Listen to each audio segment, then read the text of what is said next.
For millennia, mankind has wondered, what is the best video game ever made? I, Thomas McNamee, have decided to find out. This is the crusade for the best video game ever made. Hi everyone, and welcome back to another fun-filled episode. Today we're going to be reviewing a game I have some strong feelings about.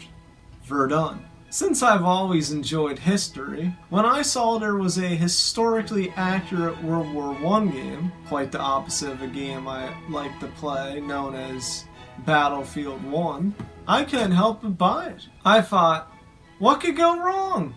They do pretty much everything right with the history. Well, let's see what did go wrong. Yes, that is what went wrong. Graphics. Now, before you call me a pretentious graphics whore, hear me out.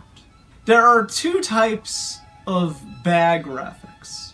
There are dated old graphics that I often myself find quaint. I like bad graphics oftentimes. The other type of bad graphics is really poor visual design and are painful to look at.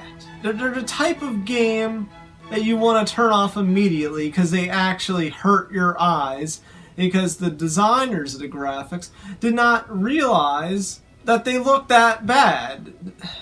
It's hard to explain. Verdun, when I turn it on, it is a really bad looking game. And I think it comes down to maybe 2 or 3 things. The skybox is way too bright. I also think it might be due to a lack of anti-aliasing. I don't know. And also, it might just be the lighting. Whatever it is, just trust me, this is really a painful looking game.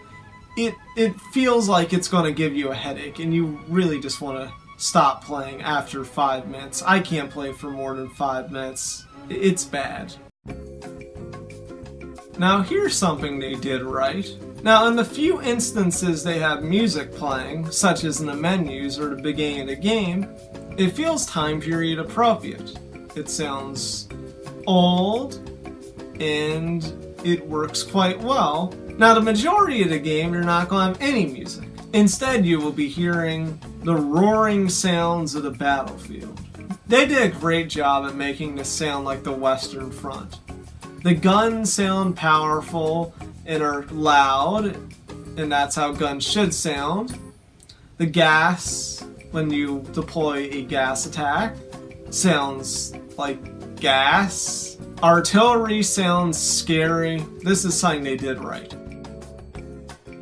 They did a very good job at transferring the warfare of World War I into a video game. Everything seems to revolve around trenches. Guns are a one-shot kill most of the time, which adds to the feeling of a deadly environment, as it should in a game like this. Officers can call in artillery strikes, which are good, since the #1 killer in World War I was artillery.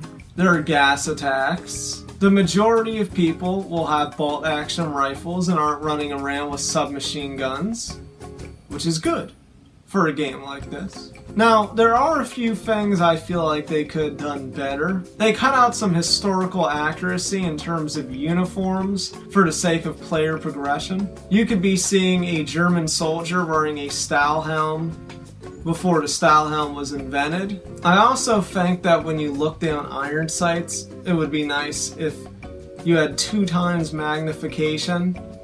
That way it would alleviate having to really lean in to your screen to see people coming out of the trenches in the distance. This game makes me very sad rating it. It does so many things right, and then does one of the 2 things in my book that, if you do, will completely undo any good merits for your game and make it absolutely not worth playing. The first one is having a shitty live system in which if you die 3 times, you could be at the last level and you die 3 times, you go straight back to the very beginning of the game. That's total bullshit. The second thing is having a game that has such painful to look at graphics that you just can't play it because it looks so bad. You can't stand playing it. It's unplayable. This game does the latter. I'm sorry, Verdun. But because of the fact I can't play your game for like more than a minute, I have to give a 1 out of 5. On the top games list, I have to put it as the worst game ever made. This all makes me very sad because of the high potential of this game. Next episode, I will be reviewing Uncharted, Drake's Fortune. Will I have a very adventurous adventure? Find out on the next episode of The Crusade for the best video game ever made.